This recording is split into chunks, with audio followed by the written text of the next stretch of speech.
Roberto Luiz Menezes Cabral Fagundes foi da turma pioneira de Educação Física da UFRN e atuou como professor da instituição por 35 anos. É especialista em Ciências do Esporte pela PUC de Porto Alegre, especialista em Educação Física Escolar pela Universidade Federal do Rio Grande do Sul. Tem mestrado em Educação Física pela University of Iowa e é doutor em Ciências da Saúde pela UFRN. Hoje é coordenador integral à saúde do curso de Medicina da UNP. É presidente do Conselho Estadual de Desporto e vice-presidente do Conselho Regional de Educação Física. Olá, o programa Checkmate começa agora. O Checkmate é uma parceria da TV Universitária e do Departamento de Comunicação Social da UFRN. Na edição de hoje, teremos a colaboração de 5 estudantes de Comunicação Social. A estudante Érica Cabral, do curso de Jornalismo, o estudante Adriano Soares, do curso de Audiovisual, a estudante Manuela Torres, de Jornalismo, o estudante Roberto Santos, do curso de Jornalismo, e a estudante Tainá Mendonça, também do curso de jornalismo. Nosso convidado de hoje é o presidente do Conselho Estadual de Desportos e vice-diretor do Conselho Regional de Educação Física, Roberto Cabral. Ele foi professor da UFRN e entende o papel fundamental dos esportes para a sociedade. Seja bem-vindo, Roberto Cabral, ao Checkmate. Muito obrigado. Primeiro, muito honrado pelo convite. De um programa muito assistido, muito referenciado, muito tradicional aqui da TV Universitária. E estou aqui para colaborar com o que vocês queiram saber a respeito do esporte e do futebol.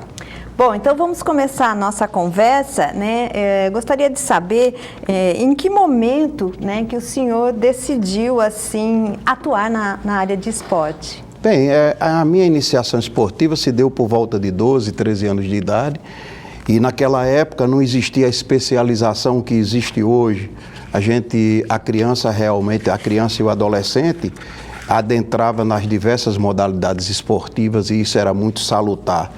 Hoje, a iniciação precoce é uma coisa muito preocupante para todos que fazem a área do esporte, médicos, fisioterapeutas, nutricionistas, profissionais de educação física, toda a área de comunicação também, porque há um estudo que vai de encontro a essa especialização precoce, que muitos prejuízos podem trazer à saúde integral do educando.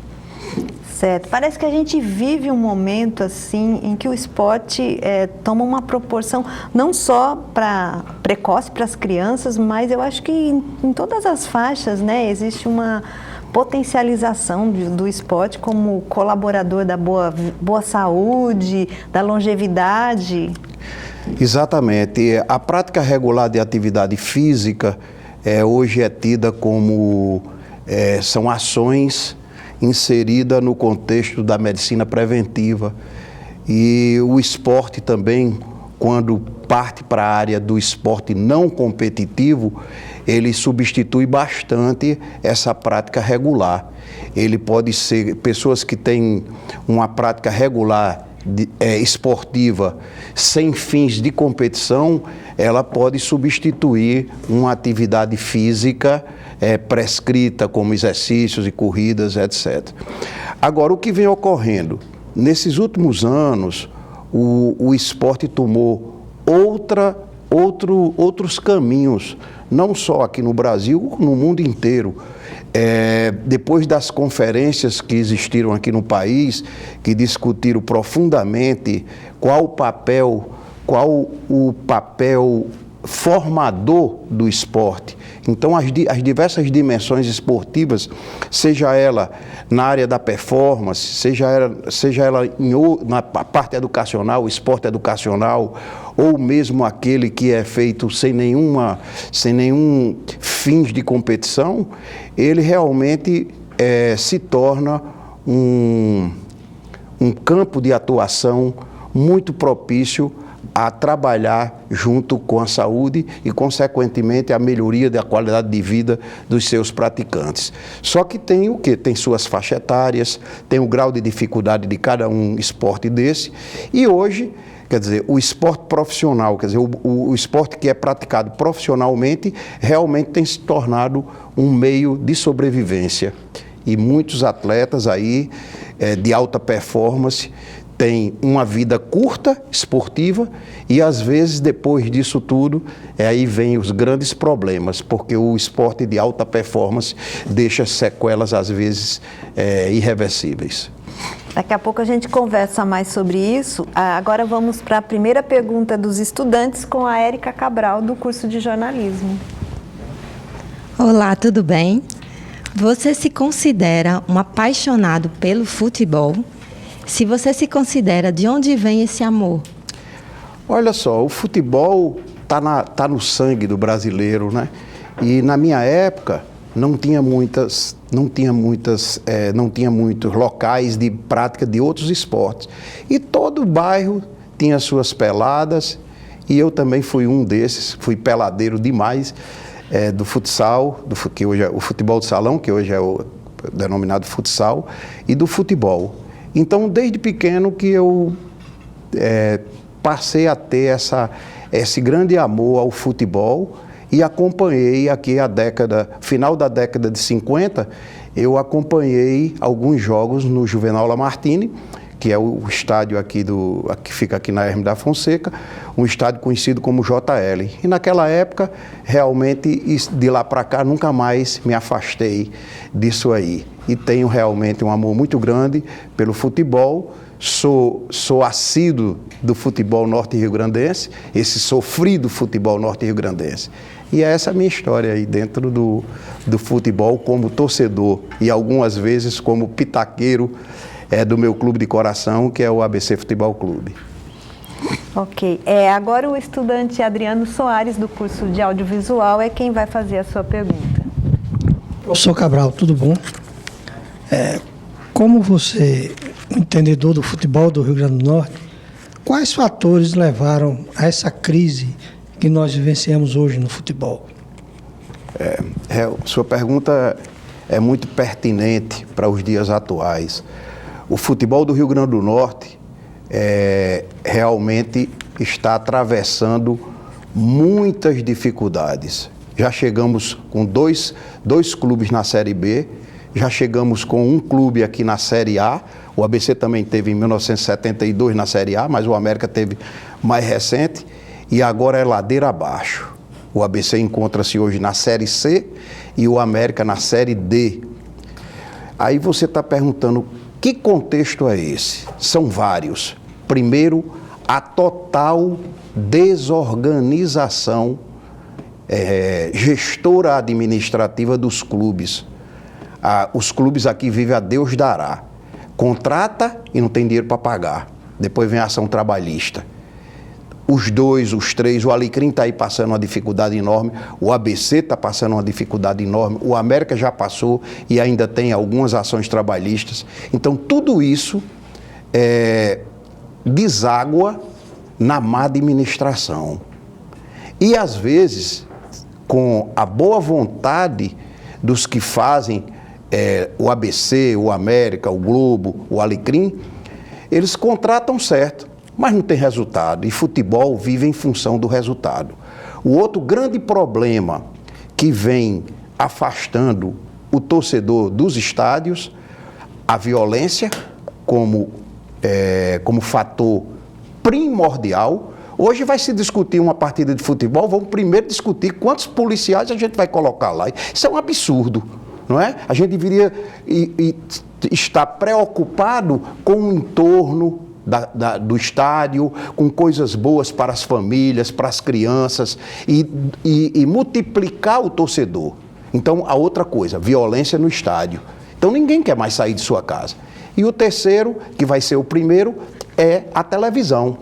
A televisão hoje compra, você não vai sair da Zona Norte, pegar 2 ônibus, gastar dinheiro, você é um assalariado, vai levar sua criança. Quanto é que vai sair esse jogo? Para você sair da Zona Norte, pegar 2 transportes para chegar no Frasqueirão ou na Arena das Dunas para assistir o seu futebol.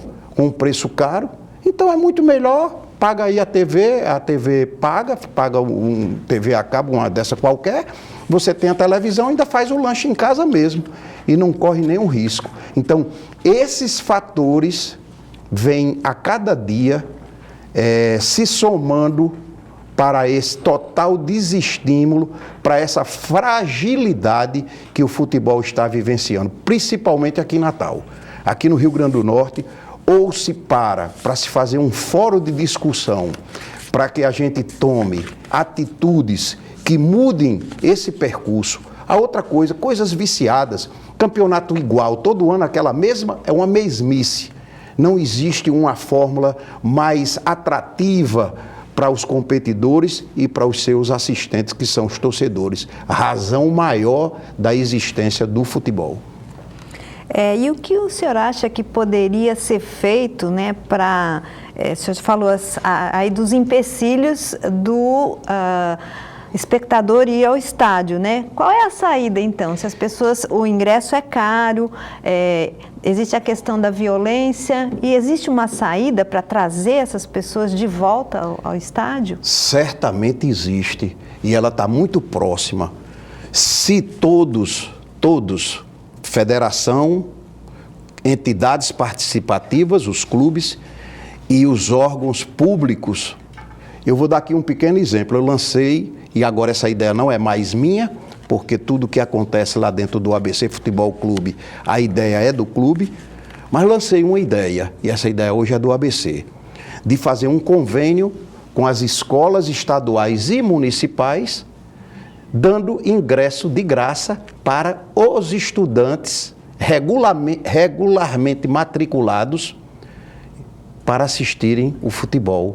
Nós temos o transporte, que são os ônibus escolares, precisa ir as direções de escola, a secretária municipal e a secretária estadual, para que isso venha. Consequentemente, essa criança, você vai plantar, é uma semente que você vai plantar.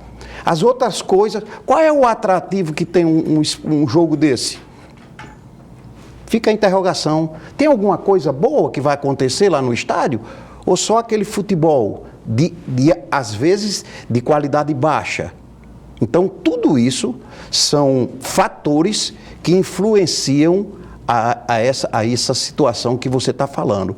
A gente tem que sentar e traçar um plano estratégico aonde teriam diversos projetos que seriam coordenados para voltar a ter realmente, ser palco de grandes atrações, um estádio de futebol num domingo à tarde e numa quarta-feira à noite.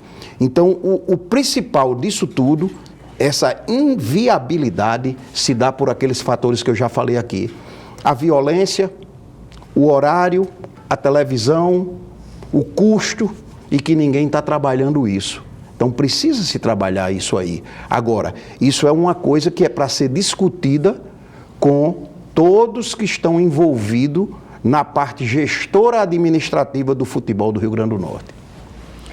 Com certeza, se a gente conseguir quebrar todos esses obstáculos, a gente pode trazer o público de volta, né? A gente vai continuar agora com a pergunta da Manuela Torres, do curso de jornalismo. Olá, professor, tudo bem? Eu gostaria de saber, em relação ao que já foi dito, quanto à crise, quanto a essa necessidade de traçar uma estratégia para tornar mais atrativo, o senhor, quanto estudado nessa área, quanto torcedor, se o senhor acredita numa mudança não muito distante nesse cenário? Acredito totalmente, mas precisa que a gente descruze os braços. O que eu acabei de falar agora, Manuela, aqui é que realmente precisa haver a preocupação dos órgãos, das entidades, principalmente da Federação Norte-Rio-Grandense de Futebol, via CBF, para que faça um estudo. Que fragilidade é essa que não acontece, por exemplo, em São Paulo, que não está acontecendo no Rio de Janeiro, mas em Natal. Quer dizer, hoje tem o Campeonato Brasileiro. Esse Campeonato Brasileiro da Série A, ele é um grande atrativo e tem dado rendas e tem dado público. Mas os campeonatos regionais e a participação das equipes nordestinas e também do norte do país, elas caem nessa vala comum, aonde não há expectativa de melhoria, porque futebol é um esporte caríssimo. Para você ter ideia, um jogador hoje, Série C, um jogador mediano, é R$10 mil por mês. Então, em encargos sociais, quem vai pagar isso? Quanto é a renda de cada clube? Por exemplo, eu cheguei lá no ABC e perguntei, quanto custa o ABC? Eu quero saber quanto custa ali o frasqueirão, os seus campos de treinamento, bola, lavanderia, almoço, energia, funcionários. Quanto é que custa isso? Essa é a pergunta, para que a gente possa redirecionar esse objetivo maior. Vamos traçar várias metas a serem atingidas. Eu falo sempre nessa questão do plano estratégico. Um plano estratégico que venha contemplar, por exemplo, o centro formador, categorias de base, o ABC, desorganizadamente, manteve-se em pé em função de 5, 6 jogadores que ele conseguiu vender. Jogadores que foram formados nos seus campos. E por que não parar e começar a dar um foco nisso aí, nas categorias de base, e ficar utilizando seus próprios valores aqui, e esquecer essa velharia que vem para cá, 20 mil, 30 mil, sai daqui, a gente fica devendo a eles entram na justiça, um valor de 100 mil passa a ser 300, 400 mil, como o ABC hoje tem quase 5 milhões em processos trabalhistas. Então, precisa haver, tem que dar um basta, um para e redimensionar, estudar o que é que, fazer um plano aonde vamos aqui analisar quais são as fraquezas do futebol, quais são as fraquezas, os pontos fracos do futebol, quais são os pontos fortes. Então, vamos incentivar os pontos fortes e vamos combater os pontos fracos. Vamos ver quais são as oportunidades que podem gerar um espetáculo de futebol. Quais são as oportunidades que abre para o clube? Qual o retorno de imagem que pode ser dada, veicular numa camisa, veicular numa parede, entendeu? Como é que vai ser isso? E ver também quais são as ameaças do dia a dia.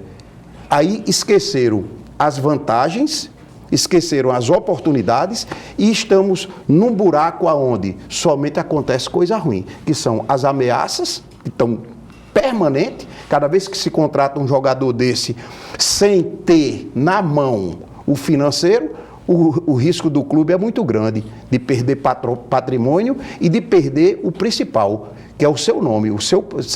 Ninguém quer veicular a sua marca num clube fraco, um clube fraco de organização, de gestão e devendo. Ninguém quer investir num clube desse. Então, essa nova visão que precisa dar um basta, de ser um para, e a gente começar, 2019, ser um divisor de águas para um novo pensar do futebol.